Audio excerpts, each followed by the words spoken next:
You make choices every day. What to eat, who to call, when to speak.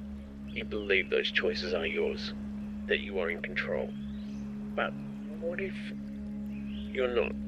Free will feels obvious. Of course I can choose. Of course I decide. But then, why do we act out habits we hate? Why do we sabotage our own success? Why do we say, I couldn't help it? Is it really free will if so much of what we do is automatic? Neuroscience shows something strange. Your brain often makes decisions before you're aware of them. By the time you say, I've decided, your brain may have already set it in motion. Add to that your upbringing, your environment, your traumas, your culture, and suddenly you becomes a complex mix of influences you didn't choose. So where does freedom really begin? Some say free will is a myth, that everything is cause and effect, a long domino line you were born into, but others argue that awareness is the freedom.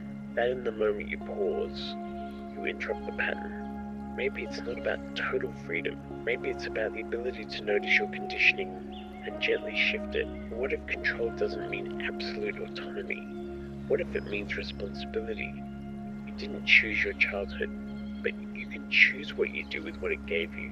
You didn't choose your first thought, but you can choose your second. The power isn't in controlling everything. It's in noticing that moment, right before the habit takes over. The moment you breathe instead of react. The moment you reach out instead of shut down. The moment you say, this time I'll try something different. That's not flashy. It's not cinematic, but it's real. And maybe that's the truest kind of freedom we get.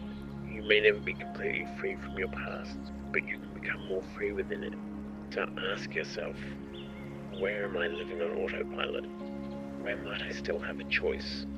Because maybe free will isn't about having no chains. Maybe it's about slowly loosening the ones you didn't know were there.